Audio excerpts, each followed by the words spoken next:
Hi, ladies. My name is Kim. I have a question to ask you. Are you often somebody looks at, and not a random stranger, people in your close network, your close quarters, family, close friends, colleagues, business partners, and says, she is so strong. You are admired for your strength. Not the one that is referred to, the brilliant one, the bright one, the calm yet smart one, but the strong one. Now, I'll tell you honestly, you should stop taking that as a compliment, but you should take that as an alarm signal. If people look at you as the strong one only, not strength as in resilience, as the one that is warrior energy, keep going, keep fighting, that is all indicators that your masculine energy is pretty much the only energy that you're leading with. Now, what does this really mean at the deeper double click of it? When we are only in masculine energy, what you start becoming is the fixer. So, where does this really start? It starts where we all grow up wanting to be independent. And where does that start? Is because there's been disappointment. Someone promised something they didn't deliver, someone did something that completely disappointed, broke your heart, and we began to learn how to depend on ourselves. And that's not a bad lesson, that is fantastic lesson, right? But when it goes to the end of the spectrum, that's the only thing you know. So the balance of I can receive does not mean I'll sit back and it will fall in my lap, but the imbalance of I have to do everything if I want my life to be in order, everything is on the edge of the spectrum. So, what does that make you end up doing? Is you start fixing your environment, you stop holding people accountable to make your life better. But there's a better way. But let's go a little deeper, tapping into where does it start and what does it end up doing. So, like I said, it starts where disappointment happens, and you're like, if I want something, I have to do it for myself. We've all heard of this. Been there, done that. My clients have been there, done that, and that's pretty much everyone's story. But when you start being the fixer, when you are someone that starts problem solving, many of the ladies I work with, I ask them, what's your biggest um, positive trait? And they go like, I'm a problem solver. I'm like, great. That's why the entire world only depends on you because we're not necessarily holding people accountable. Anyway, so you become hyper independent and then you forget how to sit back, how to receive, how to hold things accountable. You start negotiating things that are important for you in the name of I don't have time because you're doing everything, you're sitting in everyone's lane to change their environment so that you feel peace on the inside. But does that last? It does not. You already knew that answer. When we function from such a high fixer energy, aka the masculine energy, something changes in the way you magnetize things into your life. What does that mean? We don't sit and say, I'm going to turn on my magnetism. It is on. You manifest invariably from where you function from. People think manifesting magnetism is a positive connotation. Wherever you're at, you magnetize that. So, in your world, take a moment to look around you. You will only attract people that are drawn to your strength. There's a difference between strength and resilience. Resilience is balanced energy. Strength is I'll just keep going, I'll just keep fighting, I'll just keep fixing things, whether it's for me or for others, because has become my identity. That is the mask that I have worn so beautifully, so long, that the mask has become my skin and I don't even know the difference. So you magnetize people. This is very personal. You got to be honest with yourself that you sometimes feel, am I being used for my skill set, for my abilities? But you also don't feel used at the upper layer of your mind because that is your identity. I fix people's problems, whether it's your family, siblings fighting, you're the one that's called in as a peacemaker. But neither of them will probably go and get into therapy or really have a proper conversation. But what that reinforces for you that I'm needed, I am important, so I'll keep showing up to fix things. At the office place, if you're a business owner or high up on the ladder, You will probably be telling your team, do whatever it is, I'm here to fix your problems, I'm here to clean up after you, because that is unconsciously elevating your presence. That I clean up after others, what people can't do, I do. And then you're like, probably not even realizing, but that adds the energy of being needed, being important into your life. What does this do to you by the end of the day, by the end of the week, by the end of the month? Is when you need some fixing, you realize there's nobody that knows how to fix you. They may have intention, they don't have capacity.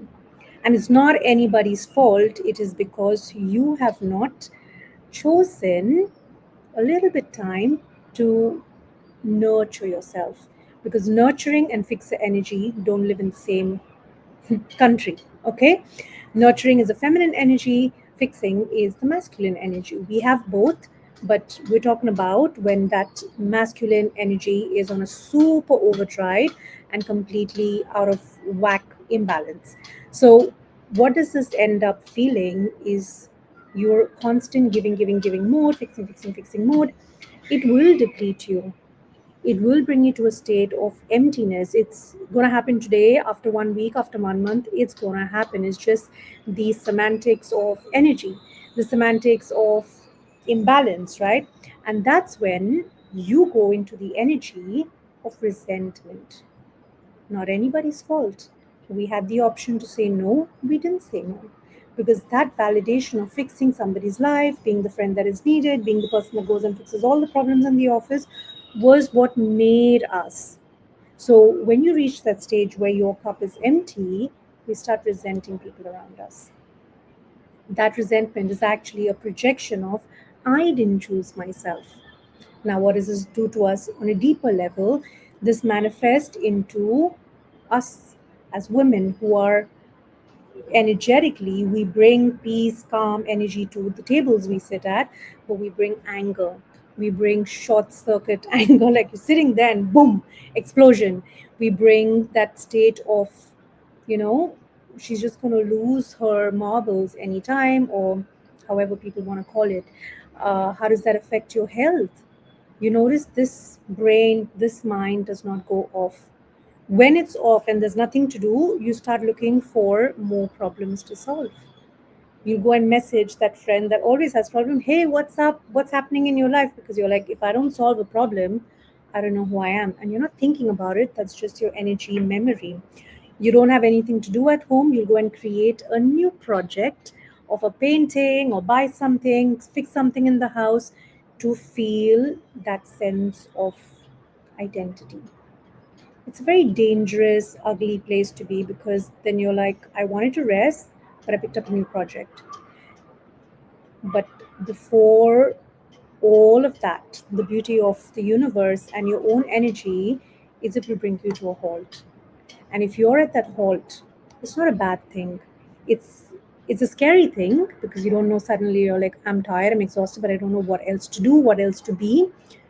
It's okay. The halt is a blessing in disguise. So halt is a place where it says, can you please pause and review what you're doing wrong, review your patterns. What might have served you for the last decade is, it's over, it's done. Can we try something different? So what does that do to you at a deeper layer?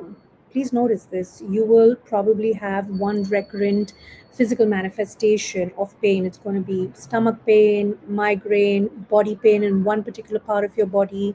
You will have a constant thought in your head that regurgitates every other time. Is it this? Is it that? Is it this? Is it that? The body does not lie. Energy never lies. But can you pause and allow yourself the absolute discomfort of listening to those thoughts, watching those patterns, and saying, I get it.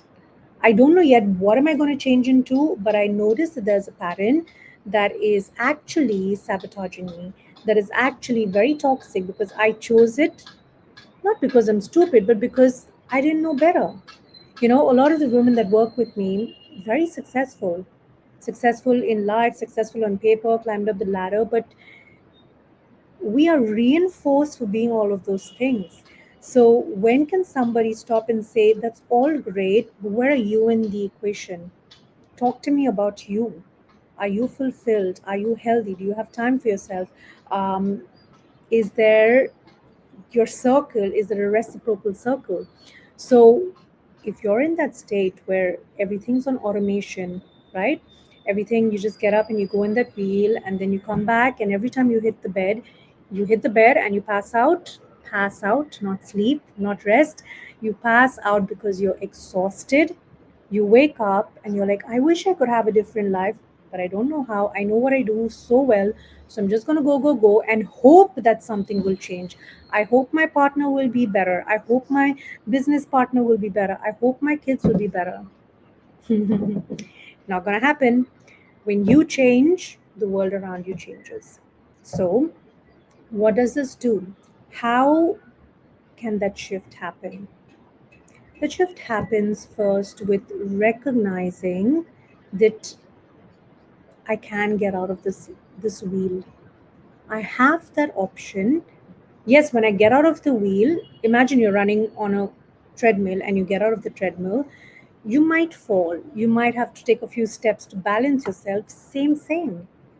It's not going to be the easy, but you choose your heart, right? So you get off and say, my first step is I acknowledge this is not the way I want to live. So, how do I want to live? Step number two, pause. Be brave enough to sit in the awkward silence where your mind is going to go super crazy lady on you and tell you everything.